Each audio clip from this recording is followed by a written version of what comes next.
पाहिजे। आपले सहकारी आहेत, त्यांनी आपल्याला कप्तान बनवलं म्हणून आपण केंद्रात गेलो, या गोष्टीचा भान आपण त्या ठिकाणी ठेवायला हवा होता। परंतु आपल्याला जे मिळालं कप्तानपद, मग मात्र चांगला खेळाडू सुद्धा ग्राउंडच्या बाहेर गेला तर चालेल, त्याचं सुद्धा आपण त्या ठिकाणी निवड कमिटीमध्ये त्याचं नाव न आलं पाहिजे। अशा पद्धतीचं राजकारण जर आपण करायला दिलात तर आपण क्षणिक त्या ठिकाणी चूक घेऊ शकता, परंतु पुढील काळामध्ये मात्र या गोष्टीचे परिणाम आपल्याला वाईटच भोगायला येतील। आणि म्हणून मी या ठिकाणी सांगेन की छत्रपती शिवाजी महाराजांचा रायगड जिल्हा आहे। रायगड जिल्हा आपल्या सगळ्यांना इतिहास रायगड जिल्ह्याचा माहिती आहे। छत्रपती शिवाजी महाराजांच्या पदस्पर्शाने पावन झालेली ही भूमी आहे। या भूमीचा आदर्श घेऊन आम्ही छत्रपती शिवाजी महाराजांचं मावळे म्हणून या मतदारसंघामध्ये संपूर्ण रायगड जिल्ह्यामध्ये काम करत आहोत। शिवसेना ही वाढली अशीच वाढलेली नाहीये। शिवसेनेने जो भगवा खांद्यावर घेतला तो संतांचा भगवा ध्वज वंदनीय बाळासाहेबांनी खांद्यावर घेतला आणि बाळासाहेबांचा भगवा शिवसेनेचा भगवा ध्वज आम्ही रायगडच्या तिन्ही मावल्यांनी खांद्यावर घेतला।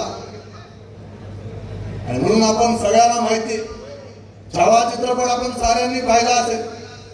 संभाजी महाराजांचे झालेले आपण त्या ठिकाणी जे काय औरंगजेबाने संभाजी महाराजांच्या बाबतीत जे कृत्य केलं तेही आजच्या युवकांना स्फूर्ती देणार आहे।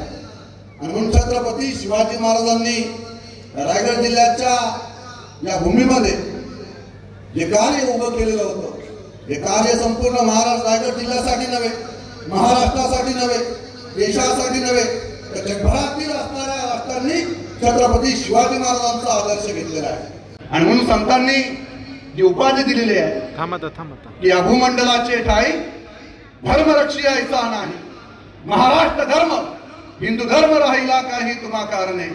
आज या राज्यामध्ये या देशामध्ये आज हिंदू धर्म राहिला असेल तो फक्त आणि फक्त छत्रपती शिवाजी महाराजांमुळे राहिलेला होता।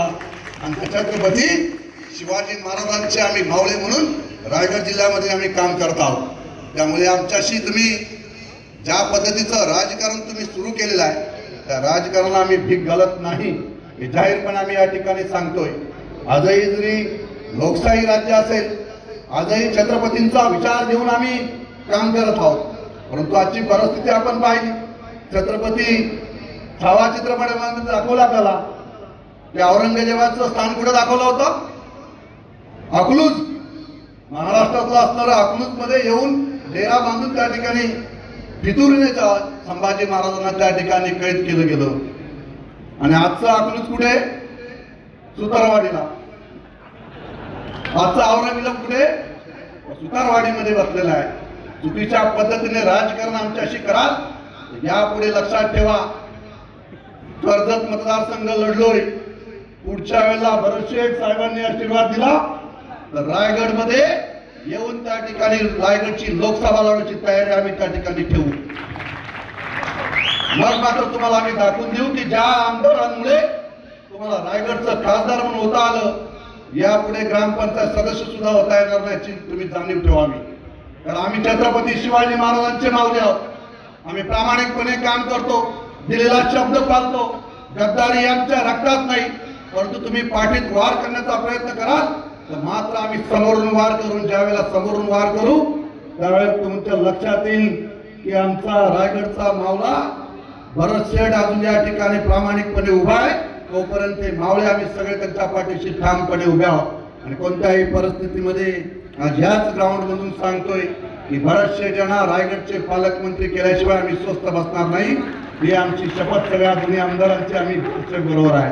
त्यामुळे आम्ही महायुतीमध्ये काम करत असताना युती धर्म आम्ही पाळत आहोत। आपणही त्याची जाणीव ठेवावी आणि या रायगडच्या राजकारणामध्ये सहभाग दाखवावा। मी पुन्हा एकदा